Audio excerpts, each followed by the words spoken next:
सरकार से मांग करता हूं कि उनकी मांगों को माना जाए और अगर आज उनका धरना होगा तो मैं उनके बीच में जाकर समर्थन भी दूंगा और अगर लाठी पड़ेगी तो उनके लिए लाठी खाने का भी काम करूंगा, उनका साथ नहीं छोड़ूंगा।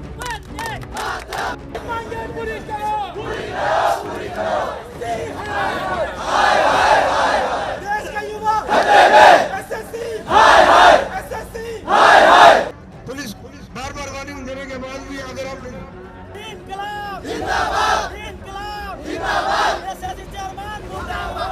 देखिए, छात्रों के साथ और छात्रों के साथ उन अध्यापकों के साथ जो बच्चों के भविष्य को संवारने का काम करते, जिस तरह का अन्याय हुआ कल सबने देखा है।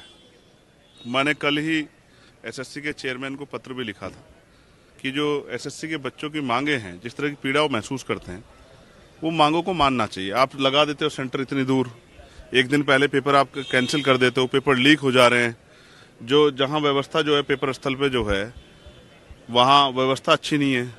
तो एसएससी के बच्चे जो हैं पीड़ा में है। स्टाफ सिलेक्शन जो कमीशन है उसको अपने बारे में सोचना चाहिए। और जिस तरह से कल उनके साथ जो है लाठी चार्ज हुआ, लोकतंत्र में ये भाषा अच्छी नहीं है।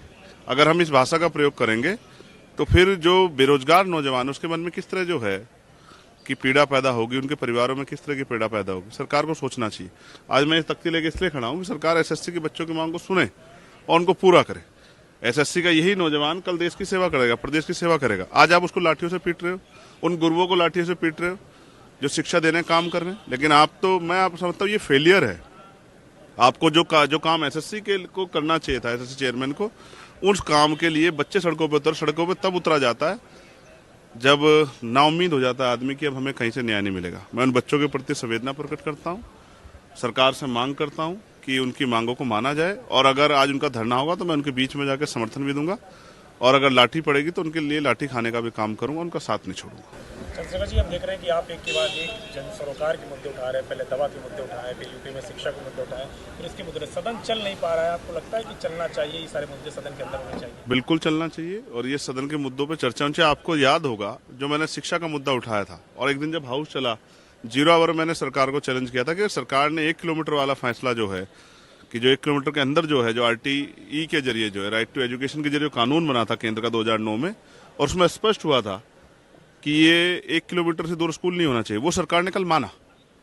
उस चेतावनी के बाद जब हमने कहा कि हम आंदोलन करेंगे, सड़कों पे जो है बवाल करेंगे, लोगों की लड़ाई लड़ेंगे, तब सरकार ने जो है कल सर के जो शिक्षा मंत्री हैं उन्होंने इस बात को माना और कहा कि हम 1 किलोमीटर के अंदर से जो दूर स्कूल है उसको बंद नहीं करेंगे। तो ये हमारी जीत है। लेकिन अभी आंशिक इसमें और जो है लड़ाई कि ये सारे स्कूल मर्ज ना हो, ये सर कुछ बंद ना हो। उसके अलावा इन स्कूलों में जो है इनका बिल्डिंग जो स्ट्रक्चर है उसको मजबूत किया जाए, उनमें अच्छे टीचरों की व्यवस्था की जाए, टीचरों की कमी ना हो और वहाँ सुविधाएं हों। बच्चों को जो है नए तरीके से जो है शिक्षा को आगे बढ़ाया जाए, शिक्षा को मजबूत किया जाए, इसके लिए भी हम लोग प्रयास कर रहे हैं।